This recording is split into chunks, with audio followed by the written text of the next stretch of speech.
Aujourd'hui, je vais vous présenter un livre qui s'intitule Perras de Reserva. C'est une compilation de contes de fiction écrits par Dalia de la Selva, une écrivaine mexicaine du XXe siècle. Le livre a sorti en 2022 grâce à la maison d'édition Sexto Piso. Et pour commencer, je vais vous présenter l'auteur. Dalia de la Selva est une philosophe, écrivain et activiste féministe qui est née, grandie et actuellement vit à Aguascalientes, où elle a étudié la licence en philosophe. En 2009, elle a gagné le concours littéraire Letras de la Memoria. Et en 2019, elle a gagné le prix national de contes de fées Comala.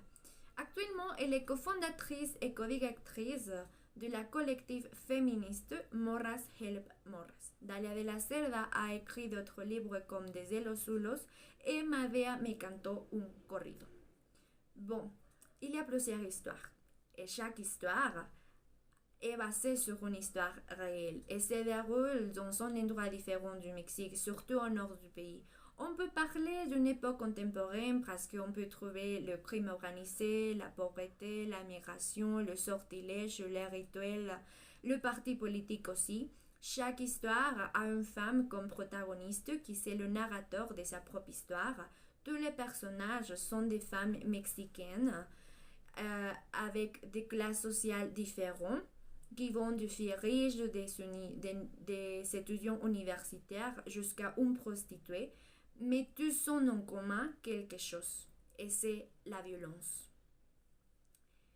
Pour moi, c'est difficile de choisir un personnage comme préféré parce que, comme j'avais dit, chaque femme a sa propre histoire et chaque femme se distingue par son astuce, sa essence et son intelligence.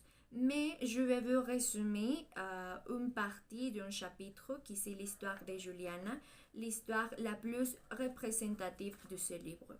Juliana est la fille de narco. Elle défend et aime beaucoup son père.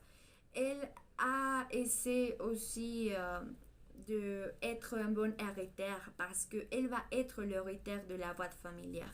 Juliana n'avait jamais eu d'amis parce que les autres pensaient qu'elle était ringarde par sa façon de s'habiller. Elle portait des bottes, des pantalons et une chemise et c'est la raison. Juliana, depuis l'âge de 13 ans, avait un copain. Elle savait qu'elle doit se marier avec lui et vivre toute sa vie avec lui parce que le garçon est le fils de narco aussi. Mais ça a changé complètement quand Juliana a connu Regina. Ils se deviennent les meilleurs amis et sa façon de penser de Juliana a changé. Maintenant, Juliana cherche la justice et la égalité d'une façon différente dans la boîte familiale, mais elle continue à penser que les personnes le feront des corridos. Bon, j'ai découvert ce livre à travers un groupe de WhatsApp.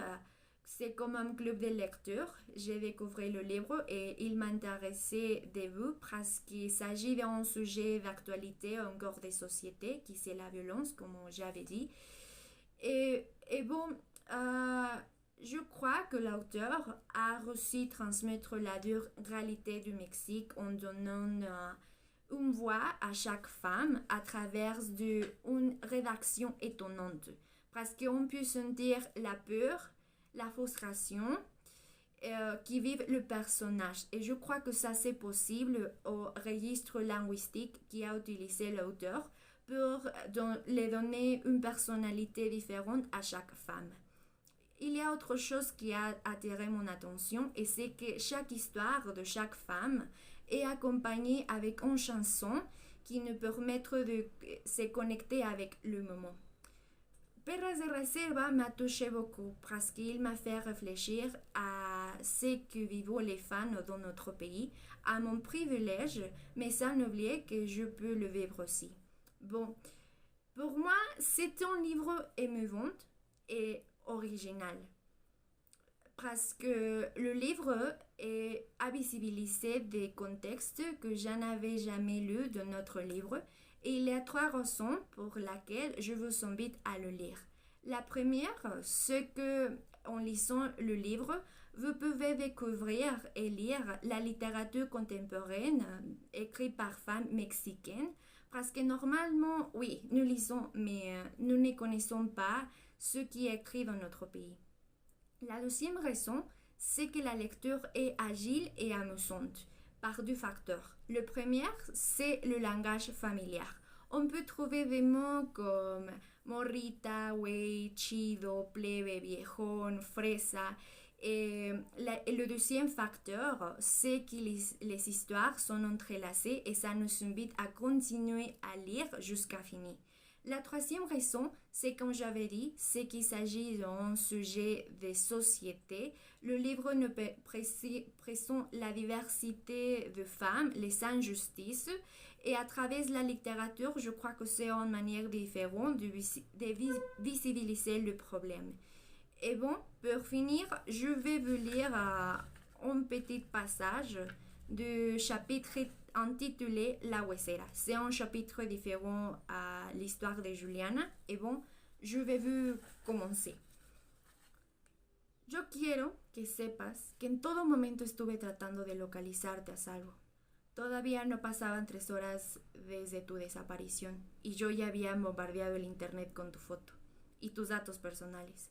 Rogaba que lo compartieran para dar contigo. Los comentarios debajo de tu foto me indignaban. Me dieron ganas de quemar el rancho entero. Mi odio a la humanidad se incrementó. De seguro anda de puta.